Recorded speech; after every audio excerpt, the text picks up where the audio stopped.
it too. That's all right. We're not gonna complain too hard. We didn't get around to doing our team names, and that is okay, because here's the thing, ladies and gentlemen, is that Cody, a community player who's been playing with us for forever and a half, is actually... It's his birthday tomorrow. So what we're doing to celebrate his birthday tomorrow is all of the team names tonight will actually be the bajillion different names, summoner names that he has had over time. So right now, we are going to be going with SplendaDad versus Team Chad. Those are going to be the team names for tonight. We're going to keep going with as many team names as we have. I think we might have enough. Oh, we probably do. It comes down to more of like remembering all the team names, not so much whether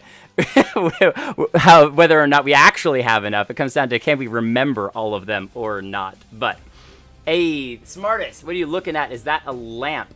It is a lamp. You know why? Because when I was reorganizing my desk, my webcam got knocked off, and I didn't even realize that till now. Oh, you get a special look around the room. There we go. You should be able to see my beautiful face now. And yes, I know that it's no longer my birthday, but you still have the happy birthday up behind me. And that's because, again, as I said, it is Cody's birthday tomorrow. So we're going to be celebrating it today, honoring Cody for all of his amazingness. He was the first VIP for the channel ever, which is pretty awesome. So, getting into this game, for the blue side, Team SplendaDad. For the red side, Team Chad, which also, that alliteration is beautiful. Hecarim, Shaco, Draven, Vayne, band away. I know that Shaco is towards Foul Jester, so they'll have to play something a bit different. Yeah. It's a shame. He's actually, like, the only person I enjoyed watching play Shaco. Has anybody else, just a public service question, has anybody else gotten stuck in ranked with somebody who just swore by the fact that Shaco support was like the next thing in Korea? Has happened to me 3 times, and I can guarantee you no one in Korea or really anywhere outside of NA plays Shaco support seriously. Shaco support? Yeah, I'm not so hot on that. I'm not sold on that. I'm not sold. I think that it could be pretty interesting. Hey, Defiant, welcome. Glad to have you. Definitely happy to get you into that queue for game number 2 as it stands at the moment. Deadless, how are you doing tonight? As hey, the Amun Ra, someone with that Twitch Prime. I appreciate that, man. Thank you for your support and for coming back and hanging. And honestly, you're always on asking if there's time to play, and I love that. It just keeps that community popping. As the first lock-in going to be that Akali, and Gnar locked in by swings both ways. So just pretty interesting. I want to see tonight because, according to the 9.8 patch notes, he's been buffed pretty well when it comes to the Mega Gnar. He's going to have a couple more slams, bringing more CC to the table in that Mega Gnar form, and could be a counter to the Akali if Akali's played at the top lane. However, Akali could be role swapped to the mid lane, so that'll be interesting to see how that dynamic works out. Yeah. I think Akali's really kind of undergone the metamorphosis to a top laner. I haven't seen her mid lane in a good long time. There are just a lot more champions in mid that can punish her fairly weak 1 through 6. I do like the Jinx pickup. She's been just below the top tier in the ADC pick categories for a long time. But all in all, into a Thresh, she doesn't have any kind of mobility, so she's going to have to play a little bit safer around the minions. But it's just like playing against Thresh as anybody except like Lucian or something like that. Having a dash, you just hold your dash and then dash out of the way. But Xerath looking like it's going to be picked up for that mid lane with the Akali going toward the top side. Let's see, who do you think is going to end up getting picked into that? I mean, definitely a Zoe has been a very prominent pick in the LCS, and I've seen it, well, I've heard tell of it in solo queue. I haven't actually played it in solo queue. I've played one game today. One game? It's the most I've gotten to play in a while. Hey, that's all right. One game is one game. So with that, Xerath picked up. People into Xerath is usually either highly engage champions. You almost even want to take, say, an Akali that could dodge out in a lot of Xerath's more pokiness, dash in, be up close and personal, knock him down. You think maybe even a Zed would be something to consider, or you go for just a hyper roaming champion. I know that Cassiopeia has recently received a couple of small buffs as well on the 9.8 patch. I don't think she's going to be played against him simply because nobody seems to be taking her. She's not the flavor of the month anymore. She's no longer, even if she's able to be played, most people don't consider Cassiopeia when it comes to those mid laners. I think Zoe's still probably a good option. Morgana would have also been a decent one with that Black Shield, as well as with that Dark Binding. You're setting up your jungler for success whenever he's ganking, if you can land that. However, it's been banned away. So with the Teemo as the last ban from the side of Team SplendaDad, I gotta check then, of course, did they spell anything out? No. Tuvakash. Yes, very good stuff there. No, they did not spell anything out. Sometimes it happens if you're new to the channel. People will spell things out in the bans. Did not happen that time. So they just banned away the Teemo. Maybe against, I don't even know. Just having fun, probably. Yeah, just couldn't think of a last ban and Teemo. Everybody hates Teemo. Let's see. So Ashe picked up. This is actually really nice in a team composition where you're all in chat, especially if you played jungle before. You know how frustrating it can be to have somebody just this hawk shot fly over the top of you, and the enemy jungler knows which camps are up and which aren't. They also know your complete routing for the next minute and a half, and anybody who happens to be paying attention knows where you're going to gank next. So Ashe's hawk shot, it is worth leveling. There are some people who actually don't level it. There's a time it actually used to give you 5 bonus gold every time you killed a minion, as well as being a global ward. It's pretty awesome. Yeah, Veigar, the final pickup. So scaling, it looks like it, but Veigar into Xerath's not something that I would particularly want to play. If Xeno, we know Xeno can land his skill shots, so that's going to be a little bit of a rough matchup for Foul Jester. Until Veigar hits level 6 and finds that one pick. All it takes is one stun, and he presses R, and you're sitting on a gray screen. Not exactly the most fun champion to play against when you're super squishy, as at Xerath. The advantage Xerath has is the range. Before we get too much further, let's go ahead and roll through the MVPs and honorable mentions of this game before we even get into it. The players and their champions of this game. For the side of Team SplendaDad, we've got Hero in the top lane, taking that Akali. Imaginary, I already said it in the chat, but I love your in-game name, playing the Jinx in the 80 carry role. Xeno with the Xerath in the mid lane. Sovereign on the Galio supportive role, and Kapitai on the jungle of the Shyvana. Yep, and for Team Chad, we've got swings both ways on Gnar in the top lane, DRF Caboose on Thresh in the bottom lane supportive role, Barak 277 on Warwick in the jungle, XLNC Asana on Ashe in the bottom lane ADC role, and Foul Jester rounding it out with Veigar in the mid lane. Talking about matchups real quick, I really heavily favor mid lane to Xerath. I know Crazy Roy was in the chat Xeno hitting skill shots, lol. Which is a possibility. We have seen him hit skill shots, and we have seen him not hit skill shots. We'll see what ends up happening this game. But if Veigar ever gets close enough to ult or hit anything that's not in a dark matter, then he just Xeno deserves to lose the lane. But in the jungle, you've got power farming versus Warwick can power farm, and he can do it very well, but he's more useful as a ganker. He's actually a very effective ganker pre-6 and gets even more effective post-6. Having that gap closer as well as the hard CC and damage reduction makes him very effective at ganking both top lane and mid lane. And toward a level 6 or into an overextended lane in bot.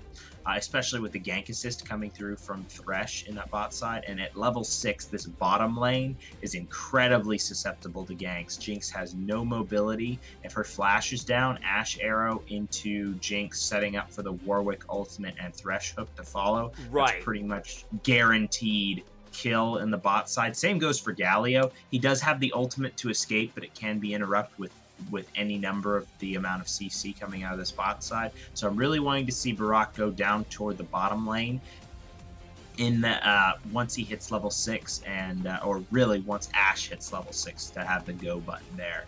Gnar into Akali. Gnar cannot really poke out Akali because of the sustain if she doesn't continually get hit by the boomerangs. The auto attacks will be nice in the early game, but Akali, if she hits 6, definitely has all-in threat on the Gnar. So he's gonna have to play around that Mega Gnar very, very carefully when she hits 6. And you're talking about the CC options in the bottom lane with that Ashe, the Thresh, a ganking Warwick, even including maybe a roaming Vigar. But that's also what I'm seeing when it comes to the mid game. When you look at the lineup from Team SplendaDad, yeah, they have some options, but it's a bit more of what's considered by some to be softer CC. A taunt from Galio is nice, however, it's fairly short range. The traps from Jinx, they're pretty nice if you step on them. The Xerath stun, that is a skill shot. Shyvana brings actually no CC besides, I guess, a knockback, and neither does Akali. And so when it comes to the 5v5 team fights between these two, Team Chad, I'm looking at going, they've got some pretty simple CC lineups. You got Ashe ultimate into Thresh hook, into Vigar wall, into Warwick ultimate, all those sorts of things. The one thing I will say for SplendaDad, AoE. Shyvana AoE, Galio AoE, Xerath, most of his skill shots are AoE. Jinx rockets, especially once she gets the Runaan's Hurricane. There's a lot of AoE if Chad groups up. So as long as Chad stays a little bit spaced out in those fights, they should have the advantage just due to the champions that they've picked up. Yeah, there's a lot of pick threat coming through with the specifically, as we mentioned, with the Ashe Arrow and the Warwick ultimate. Also, of course, Thresh hook. All of these are very strong pick tools. They don't have, with the exception of Gnar and Vigar, they don't have crazy team fighting potential just because they don't have that AoE we were talking about. But that CC lock is onto one target to just, if they can catch the Jinx, if they can catch the Akali or the Xerath. I'm looking toward the Jinx and the Xerath. The Shroud makes Akali a little more difficult to get to. But having that Galio for the ultimate, the taunt into a Shyvana, as well as the AoE from Xerath and Jinx is a very strong team fighting composition. I'm curious, and I wanted to point out that Kappa Tai is running Dark Harvest on Shyvana.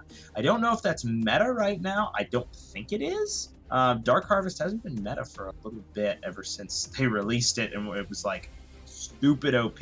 And Riot was like, wait, everybody's getting one shot below 50% HP. Maybe we should nerf this. And then they nerfed it 3 patches in a row, and nobody's run it since. Yeah, welcome to Riot. They sometimes, I mean, it's a huge game. There's 1,000 things you have to keep in mind. Actually, I tried to calculate it one time, and it came out to being in the 6 billion factors when you calculate all the items, abilities, skills, passives, champions, and everything.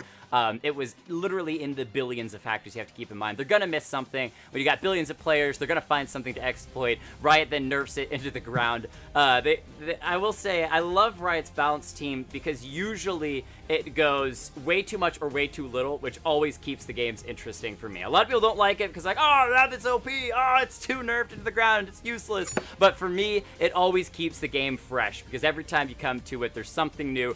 1 month, Urgot's literally murdering everyone 1v9. The next month, he's actual trash, should just go ahead and sit in a trash can for a while because he's about as useful as a minion. So, there's a lot of fun stuff regarding that. Certainly. always interesting to figure out what Riot's going to do next. I mean, Sonateric. I mean, you can't even fault them for that. No, that's what I'm saying. There's so many factors that you have to keep in mind when some player at some point exploits and finds a really good thing like the Sonateric. It's like Jinsu. It's when not Riot's Jinsu's, yeah, when Jinsu's Rage Blade. Does anybody remember that? When you could build Rage Blade on Jin and you would get. I once had 1800 AD and I one-shot the enemy jungler. That's one of my favorite memories from that time period. But if you bought Ginsu's fourth item, it would recursively stack with his passive and just give you massive amounts of AD. And it took Riot a whole patch to nerf that. And it wasn't even that game-breaking either, is the thing. Because by the time it was in a very fast meta, and by the time you got to 4 items, if you weren't in bronze, then, you know, the game was pretty much decided by that point anyway. But all in all, it was a very fun thing. But you'd never expect somebody to build Ginsu's on Jin. You need 6 stacks, and he has 4 auto attacks. Right. So you can't. It's like, how did it make it to live? Well, I mean, you had, like you said, you have billions of players all looking for the inside edge, and somebody just like trolling with a friend goes, I know what I'm going to do. I'm going to build Ginsu's on Jin. And they're like, wait, I have 1700 AD? How did this happen? And then they take it into solo queue. People flame and laugh at him until they get one shot. And they go, oh, wait, I should do this in my games. It's like, and then they saw Sonateric, which is actual cancer. Very easy, but, you know. Well, it makes it fun and interesting. I've tried to find some broken stuff like that before. I'm really attempting to try out this Nico support and see if I can find some abuse with that. It actually works ridiculously well between levels 1 through 6, and then you're so retardedly squishy after you get past level 6 that I end up dying like 10 times. Now, part of that's the user. I'm terrible as Nico because I've only just started playing her. I probably played a grand total of 3 games on her, but on the other side, it is something that I like to, I don't know, it's fun to play with those things. So this game, ladies and gentlemen, I want to welcome you to Team SplendaDad versus Team Chat for game number 1 of our Tuesday night games. These are the free play games, as we didn't have any teams sign up. But if you have a team that's interested in playing in a scrim-like game in the future, next Tuesday we're going to have some more of those opportunities. You can sign up on that Discord, which you can find with the ! Discord. Both teams getting a little bit of harass into each other as junglers are finishing off their first couple of camps. Warwick going red. Level 2 coming through the bottom lane. Galio gonna go in, find a nice knock-up hole, and this should be the Thresh going down. Even the heal comes through from Ashe. That should not have been burnt, but that means first blood over to the Galio. Suaverain starting us off nice and spicy in the bottom lane. Really, Caboose just should have surrendered and flashed the Galio knockup. Level 2, I say this almost every week, is one of the strongest power points you're going to have over your opponent if you can get it first. And if somebody with heavy CC like a Galio is initiating on you, or if Thresh throws a hook at you, just flash it. It's better than giving up first blood and still probably blowing summoners, which is what just happened in the bottom lane.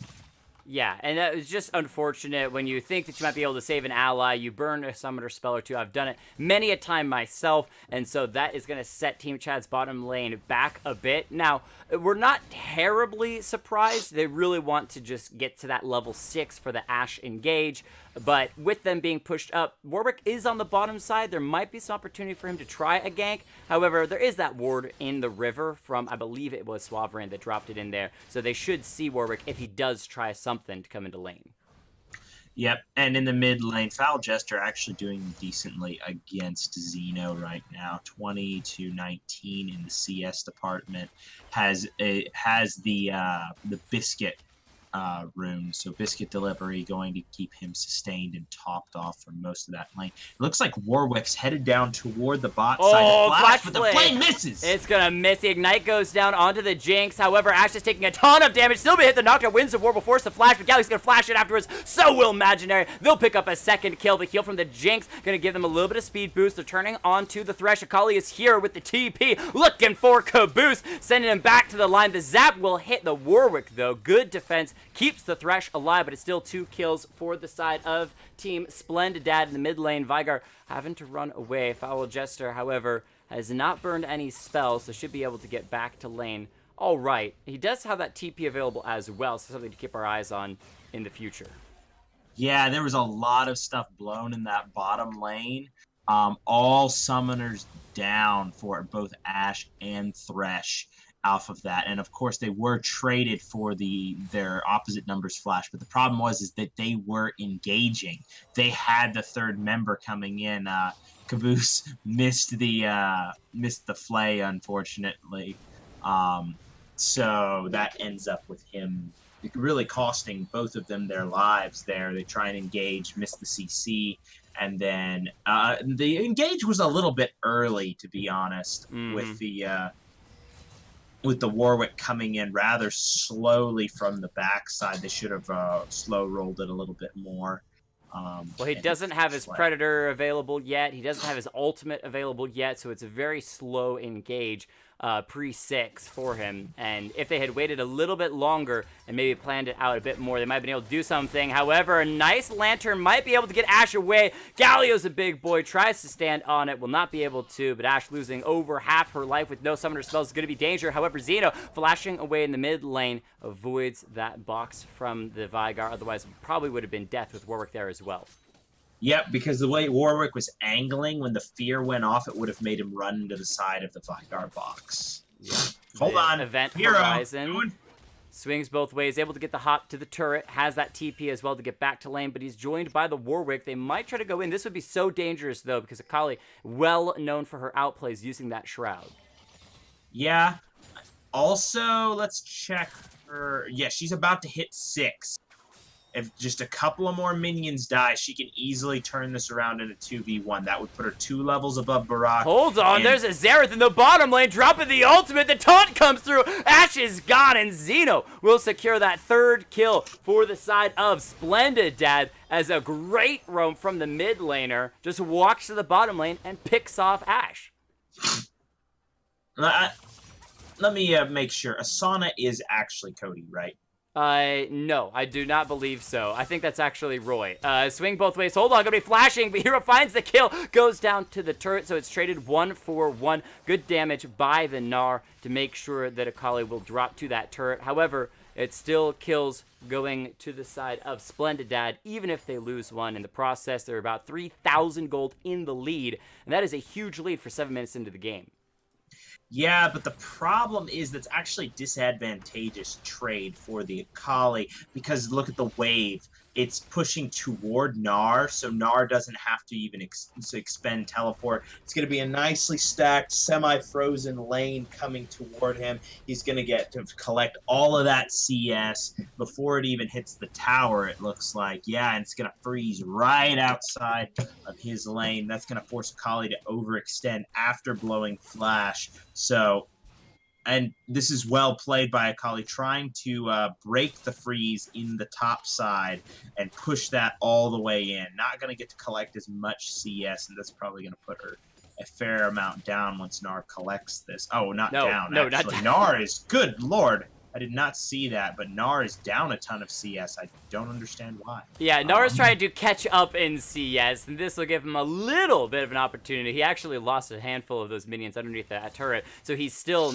20 CS down to the Akali, having a rough game so far. A quick note, the Shyvana hits level 6, Warwick still level 5, so Shyvana could try to make a play. She's hanging around the mid lane at the moment with Xerath, maybe see if she can hop over that Raptor's wall and make a play. She is actually going to go ahead and ult over, force out the flash from the Vigar. Foul Jester escaping for now. Warwick still around the corner. He's got that double buffs. Could try to make an engage himself, but again, keep in mind, he's still only at level 5.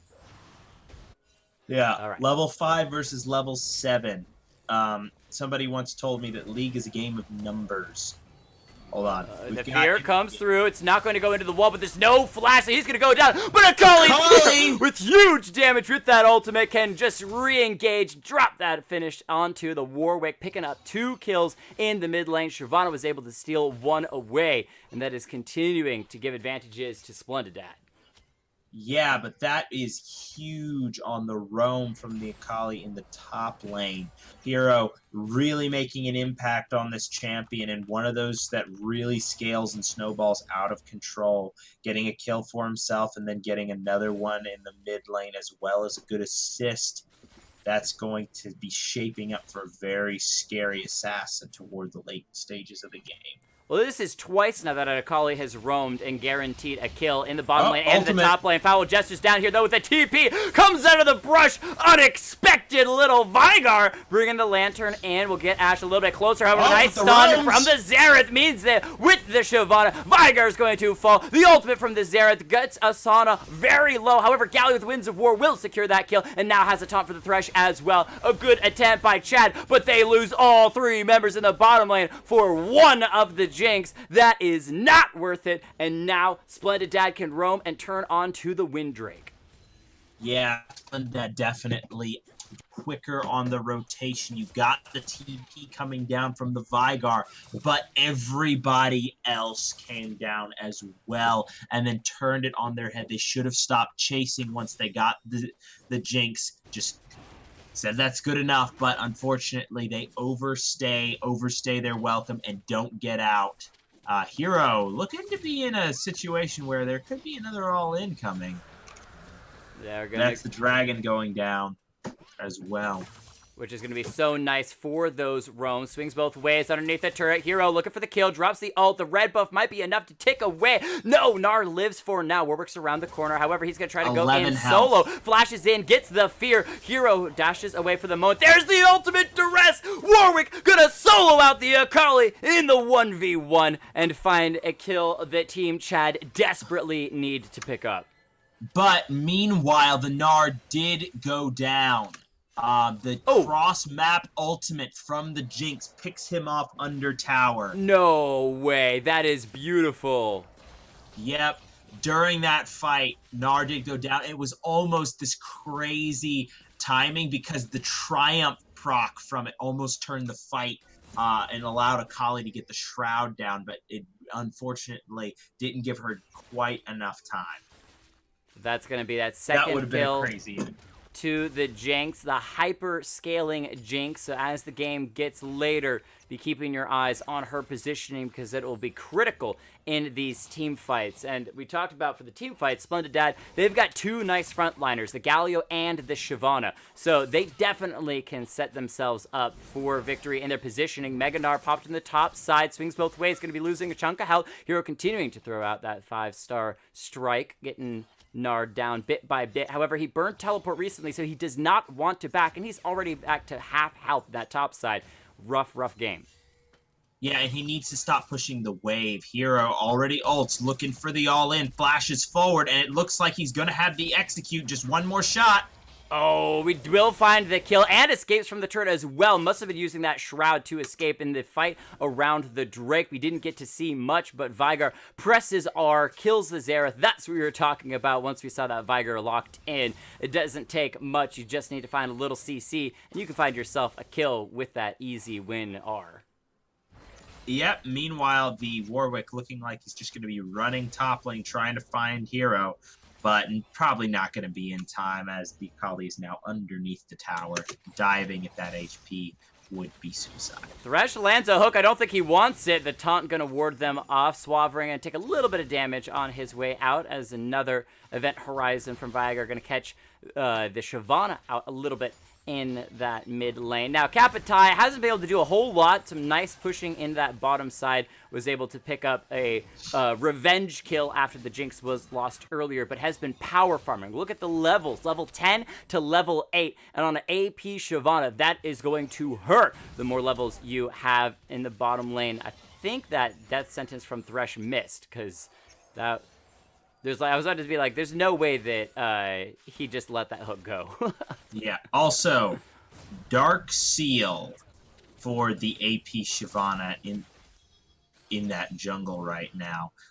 So when she actually, she might upgrade it to a Mage Eyes. I have seen that happen a number of times before with. Throwing out the hook and hits it. However, he's going to drop the ultimate, but the AP Shyvana is here. Look here. at the damage that's underneath the turret. Super Mega Death Rocket blocked by the Ashe, who's ignited and ticking down. Caboose still wants to stick around underneath the turret and now has to run. And that Q hurts as the Dragon will pick up her own kill. Turret goes down. Gold lead continuing to scale for SplendaDad as they are now 7,000 gold up. Infinite Duress used by Warwick, but he's in the middle of 3. I don't think his healing is going to help him out. He tries to knock down a bit of health off of the Shyvana. Vigars here going to find the event horizon, dropping Shyvana low. However, with that ultimate, he chose not to use it and walks back to lane. He definitely would have killed Shyvana if he had ulted that.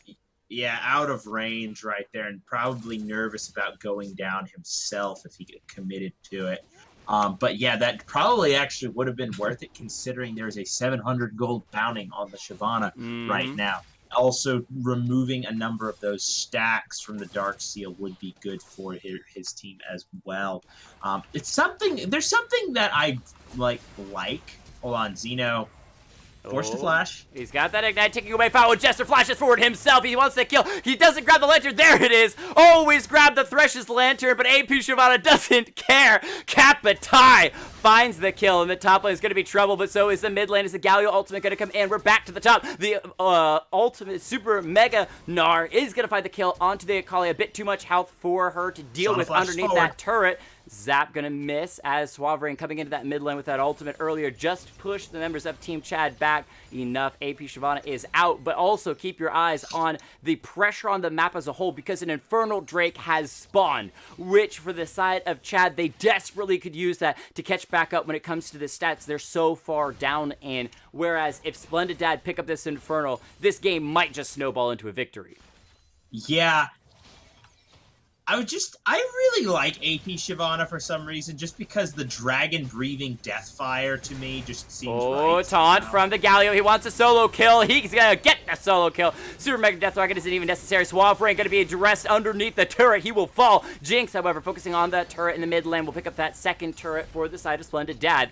There are 3 members of Team Chad here. Thresh does not have flash available, so he's going to have to rely on his hooking skills. It was confirmed that Caboose is Cody and Asana is Roy. So we do know that now as the Infernal Drake has started up. Kapitai is here by herself. Caboose is here. Shyvana takes away the Infernal Drake, and Caboose all on his lonesome will fall, giving another kill over to the now 7-0 Shyvana. Maybe making it 8-0 as Foul Jester going to be dropping low. He's going to be taken out as hero with another beautiful roam. Didn't even need the TP. Drops onto Barak in that mid lane, looking for a potential kill on the Warwick. However, he's still got some pretty good health. He's going to run into the jungle, though. Hero mostly focused on pushing this wave to the turret. Wait, Caboose is Cody? Yes, Caboose is Cody. Oh, so he missed the flash flay? Yes.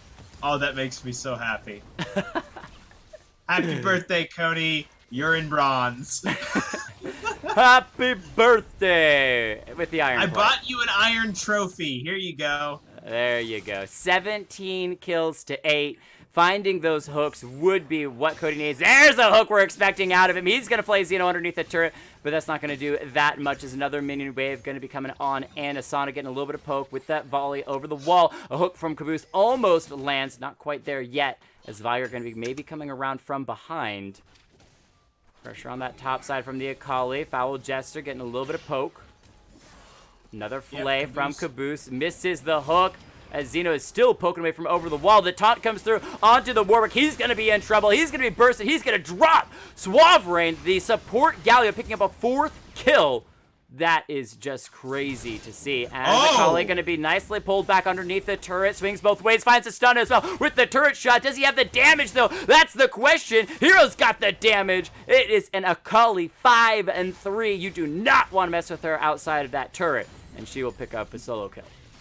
Yeah, she took 3 turret shots in that whole altercation there. A really good start to it by the Gnar, using the Mega Gnar ultimate to throw her underneath the tower. But unfortunately, not enough damage to finish the kill. Xeno looking like he's going to get himself caught out, slowed, and taken down by Asana's Ashe. Meanwhile, Sovereign just going to saunter out of there, not wanting any part of the death that is happening in the topside jungle. Well, that's what happens when you have that utility of the Ashe. That Enchanted Crystal Arrow is so good at picking somebody off. If they can find a couple more of those picks, especially onto the Shyvana, there is the possibility of coming back. However, Kapitai around the corner, they're fighting underneath the turret. They've only got a small minion wave. It's been hit with the Ohm Wrecker from the Thresh. Are you kidding me? They get the kill onto the Jinx, and with a great Ohm Wrecker engage, Team Chad finds another kill. With a great Ohm Wrecker, and I feel like those things cannot coexist. Well, you're going to have to wrap your brain around it, because this Thresh not only has it, used it effectively. I was concerned that the Shyvana was going to hop over the wall, clear the wave, and then everyone's just going to be sitting underneath the turret. However, the Ohm Wrecker basically negated all of that potential. There is Nikali clearing up some vision around the Baron that should be spawning here shortly. So that's going to be another pressure point on the map. I also want a quick check. It is a second Infernal Drake that will be coming up on the map. First Infernal already went to SplendaDad, boosting those stats by a bit more. On an AP Shyvana, that is terrifying. Yeah, and an AP Shyvana with, what is it, 7 kills, fully stacked Dark Seal. Wait, she hasn't gone back in a long time. I think she's playing ARAM. Like, oh, the Galio only finds a taunt onto the Thresh. The Warwick's here, though. He's looking for the multi-man fear. A nice play for the Thresh. Akali is gone. That's the ultimate out of the Vigar. However, Shyvana was able to switch to the top side. A great hook from Caboose. The Galio ultimate coming in, trying to save Xeno. That means that for now, Xerath will live. However, he's got a touch of health. There is a speedy Warwick looking to engage. Super Mega Death Rocket going to be blocked, though, making sure that Foul Jester on the Vigar stays alive. Ultimates from the Xerath. No, this is everyone. Are you kidding me? Xeno will miss every single one. A great ultimate combo from the Ashe, and Warwick takes down the Galio as well. And this is a massive turnaround opportunity from Team Chad. They have taken everyone besides the AP Shyvana off the table, and now they can rotate and maybe look to pick up one. However, keep in mind, almost everyone has used their ultimates. Only the Gnar has his ultimate available besides the Thresh, who's nowhere near this fight. They decide not to go in on the Shyvana, just clear the wave. yeah, and Shyvana getting spam pinged by her team for not being in that fight right there. I can't decide if that's a bad thing or not, though, because they did get wiped. Jinx getting caught out of position or right there, getting hooked up, and then Xeno forced to blow all of his summoners after eating a hook. Now, it looks like there's going to be a fight surrounding the dragon. Asana and Foul Jester are here trying to get control of the Scuttle Crab. If they can get a good amount of vision down here beforehand, it will give them a distinct advantage in this fight coming up. Xerath is here trying to clear a little bit of vision. Warwick's just going to go ahead and start up the Infernal. However, multiple members of SplendaDad are respawned and roaming in very quickly. The Chad already has position. They're going to start the Infernal and drop it down to about half. The hero going to go in, looking for the Ashe, going to use that, hold on. You're going to be dashing in onto the Ashe. However, still goes down. The ultimate infinite duress from Warwick will get himself one kill, but he'll be going down himself. And at this point, even with 2 kills, 2-2, double for the Vigar, it's still going to be SplendaDad that overall wins until a nice drop from Foul Jester picks up one. He's going to be looking as well. That's the ultimate out of the Ashe. Picks off the Shyvana. Is it going to be a double ace is the question. Swings both ways. Get last couple auto attacks down. The ace for the side of Team Chad. Shyvana fell. I got to know who was this stole away. Ashe actually got the kill onto the Shyvana. That's exactly who they need to have it on, because she's so far behind, getting back up in items and gold. Now they're still down almost 6,000, a little bit over 6,000 gold. However, they're crawling their way bit by bit back into this game. Another key note, the second Infernal Drake was picked up by SplendaDad in that fight. The Infernal Drake? Okay. Alright, that's a lot of stats coming through, especially onto the Shyvana. She does lose a good amount of the stacks from her Magia's Soul Stealer after going down. But did you see the amount of damage that just one of those Fire Breath shots did, though?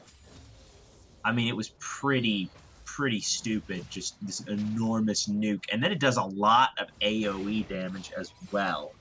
So this AP Shyvana going to be a threat as soon as the next team fight breaks out. Because you'll remember this, when that fight started, it was a very sporadic, scattered type of fight. Oh, they might find the pick onto the Ashe. She can't get to the Lantern in time. CC'd until death.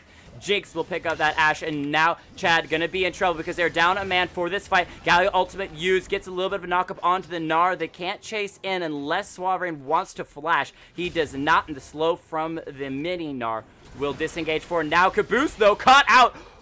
Woo! That damage from the AP Shyvana continues to impress. 3 members caught inside the event horizon, but not stunned up. Foul Jester has to walk away to that inhibitor turret just to defend. Yeah, and now it's going to be looking SplendaDad, looking for vision surrounding the Baron, which they've already managed to achieve, and now they need to just move on toward that objective and then get their hands on that buff and stomp it down mid or bot and just end the game. To be honest, they're so far ahead right now. They have a huge amount of stats coming through from not 1 but 2 Infernal Drakes, as well as the ability to just nuke someone down using Capitized Fire. So just take the Baron and end it. Meanwhile, in top lane. Yeah, trying to do a little bit of a 1v1. There's a fight breaking out in the bottom lane, though. Warwick, he's been CC'd up. However, he gets the fear and uses the ultimate to escape into the super mega death rocket from the Jinx. That was perfect positioning. And with that kill, as you said, that gives SplendaDad opportunity to just push down the bottom side. Foul Jester still doing what he can to drop a little bit of damage over the wall. However, it is all defense in this bottom lane. A hook lands from the Thresh. Do they want it? Can they take out the Shyvana? Oh. Nope, they cannot take out the Shyvana, at least not right now, as she's just going to walk through the red side's base. Thresh continuing to throw out these hooks, hoping to land on someone a bit better of a target than that Shyvana, who just ults in and wipes your Ashe from full health to nothing in an instant. Now Suavrain going to join. He's hit by a stun, though. Going to go down to the turret as Foul Jester makes a nice outplay with that event horizon. Capitai going to be slowed, and Feared will go down, but secures that bottom lane inhibitor turret. The inhibitor still standing. Yeah, but the thing is that's terrible macro right there from blue side. SplendaDad should have, at the moment they killed the jungler, they should have, hold on, Xeno flashes for pretty much no reason because he's below 50% HP. Barak is going to have the speed on him. He's just going to gift it over to Foul Jester coming around that corner. But the thing is, the moment they killed Barak, they should have gone toward the top side and picked up the Baron. There's no threat of smite. It's a 4v5. Draw them out of their base rather than diving next or inhibitor turrets and throwing away your life. Asana versus Hero, and swings both ways, is going to probably be the determining factor in that fight. Probably. I mean, Hero's been doing some pretty fancy stuff on the Akali, but he's still not very tanky. If he gets CC'd, then he's probably just going to fall. We're waiting for that Enchanted Crystal Air to come back up. It's about halfway done with its cooldown. As the game scales later, that becomes an incredibly short cooldown for the Ashe. Can find lots of engage opportunities. The Akali going to flash forward, however, forces the flash away from the Ashe as well, and we'll get the kill. Infinite Duress from the Warwick, and Vigar is here. Pops the Akali, so it's a 1-for-1 trade at the moment. However, Foul Jester may be looking for an event horizon to pick off one more member. Imaginary on the run. The second Windrake of the game going to go over. There's the flash, but it's a flash for flash, as the Jinx and the Vigar will both burn their flashes. Cody gonna miss his hook, and that might be death, as Xeno gonna come in. So's the Galio as well. Foul Jester's caught out. Perfect positioning from Xeno. Drops that ultimate. Will pick off one on the Gnar, trying to run away. Barak in trouble. Redemption comes through from the Thresh, keeping that Warwick alive for a moment, and my screen freezes for half a second. The zap comes in for the Jinx. Super Mega Death Rocket can't be dodged, and with that ace, SplendaDad is gonna find themselves a bottom lane inhibitor, and potentially the game as well as Capitai. Gotta use the ultimate and trade 1-for-1 on the Ashe underneath the fountain. Trusting in her burst damage will find the kill on that Ashe, making sure there's no one here to defend this top lane inhibitor turret. Yeah, so Ashe just doesn't like living anymore. You don't get to leave the fountain. I love assassins. Just let me say, I love assassins. As an Assassins are AD the carry player, you just love Assassins yes, so much. they're the best, most fun thing in the game to play against. When you see, I'm one of the few people who actually prefers tank meta to assassin meta, though I do kind of like what Riot's been trying to do with assassin reworks. Hold on, a collie's about to die. Maybe. Infinite Duress. The Maybe. Enchanted Crystal Arrow misses. Hold on. So Hero's got the Shroud. He's invincible for the moment. Dashes through Asana, but does go down. There's the kill. It's going to go over to Warwick. And without that Assassin, there's the possibility of a defense, especially because SplendaDad is not grouped trying to push any of these turrets. They know they've got super minions pushing on the top and bottom side. So they're just kind of waiting for those waves to catch up. Yeah. So at the moment, they're just going to have to wait this out. And I still think, Baron, guys, this is how you throw games. I mean, though everybody's just kind of screwing around. So Asana's probably going to die right here. That's what you get for face checking the brush, even in your own jungle. But that, they're hovering right around the Baron. They could do the Baron. Think they're going to do the Baron, Jake? No, I think they're going to Fnatic Brush a second time. It worked well once for them. As long as they can check and make sure there's no vision available, they could set that up again. Because really, Chad has to play this very weird line. Okay, hold on. Actually, normally speaking, they would either have to give away the Baron or lose the Baron or the base. Nice double man taunt from the Galio. Barak going to drop low. However, it's not dead yet. Turret shot's going to drop Swain. Suaverain down to about half. The push coming through from Team Splenda. Nice hook onto the Galio. However, Jinx's damage at this point is crazy. Takes out that Thresh. Going to lose half her health to 1 E from the Vigar. Foul Jester deals an absurd amount of damage as well. Super minions are on to the Nexus turrets, but Ashe is playing defense there. And what's kind of ruining this for Team Splenda is the fact that Team Chad have a control ward sitting on the Baron, and no one from SplendaDad has actually checked it. Why would you check for wards, Jake? This is solo queue. Vision isn't important. Only victory. What's funny is I care far more about my vision score than my KDA when I play most ranked games. That's actually like the statistic I choose to as to whether or not I played a good game. Even when I've died 10 times, if I've got like a 60+ vision score, I'm like, I had a good game. Hero going to be in a little bit of trouble. The Galio ultimate going to be used to come in, trying to keep this Akali alive. However, he's going to be jumped upon by both the Naru, slams him into a wall and stuns him, and the Ashe is just chunking his health down. AP Shyvana on the bottom side being pushed away by the Vigar stun for the moment. Caboose going in deep. However, he's got to deal with 3 massive damage carries and swings both ways on the mini Nar. He's got no tanky stats. AP Shyvana. Capita takes down 2, wants the rest as well. Foul Jester drops low, triple kill for the Shyvana. Barak, the only one left alive for the moment, gets the Infinite Duress. Will be able to pick up 1 for his trouble before going down. Quadra kill for Shyvana. Can she make it a penta kill? Nope, there's like 23 seconds on the Thresh. I think even Super Minions may finish this game off before she's able to get that penta. Yeah, so I'm just sitting here going, you know what's still on the map, Jake? Baron. Baron. This could have ended a lot longer ago. Baron. A lot longer ago. Great English. I use it myself. Nice stun comes through. They want to pad the stats. Give Shyvana 1 more kill. It's the unofficial penta for the Shyvana. Ace for SplendaDad. And it is an ace in the whole game as SplendaDad will take victory in game number 1.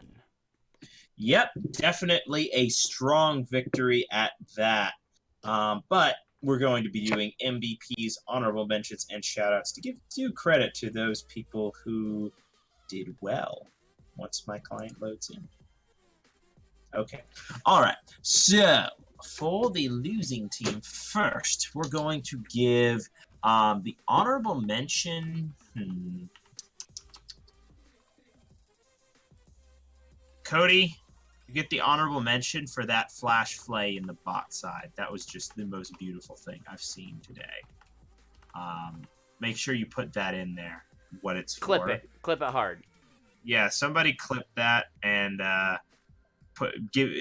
okay, you get MVP if somebody clips that and makes a 10-hour video out of it. A 10-hour video of the failed flash play. Yes. I would be pretty impressed by that myself. Anyway, somebody clip it. Just remember, you get MVP in the next game you play if you give me 10 hours of that. All right. Crazy Roy says he's down to do it. But let's be a little bit more serious with the actual MVPs and honorable mentions. Well, I was actually serious. He does deserve the honorable mention for the plays that he made, but I was just giving him crap because that flash play was beautiful. He did hit a couple of major hooks. Vision control was good, and a few major hooks onto carries such as the Jinx, as well as he made Xeno's life miserable. I don't know if Xeno can't dodge hooks or Cody's good at hitting hooks, but Xeno was just like eating hooks for like all of mid game. It was beautiful. Anyway, so that's going to be your honorable mention, and the MVP going over to Foul Jester quietly, 13-7, dealing all of the damages and pressing all of the R keys and just deleting people. But unfortunately, deletion not enough because SplendaDad is going to be victorious. And it's going to be, of course, your MVP is going to be the Shyvana, who was just one-shotting everybody. And the thing is that I don't know if people caught this, but Shyvana, Kapitai didn't buy items for the first 15 minutes of the game. And of course, honorable mention, I think I'm going to give to Hero. In the end, not the best stat line, but his play in the top side was actually super clean. He was really pushing himself, and I think this was kind of a play for fun type game. But it was really entertaining to watch Hero on the top side, trading with Akali and doing a bunch of crazy tower dives and trying for outplays, right? Always going for the more difficult, lower percentage play rather than just playing it safe, which is what we like to see on the stream. So that's going to be honorable mention to Hero and MVP to Kapitai, who was everywhere, doing everything, and just nuking people with AP Shyvana. Ridiculous amounts of damage. That burst was nuts. A quick shout out I want to give to Suave Rain for the engages, even when things were kind of rough. Went ahead, dropped that ultimate, was happy to do it inside the enemy team base, regardless of the situation. Went full on support with the Locket of Iron Solari, and was corrected by Twitch chat that he had actually used the redemption to drop Warwick's health a little bit further when they were chasing Warwick down in the top side. So pretty funny stuff. Either way, we're going to take a quick break, jump to our slideshow, and be right back as we get set up for game number 2. Don't go anywhere.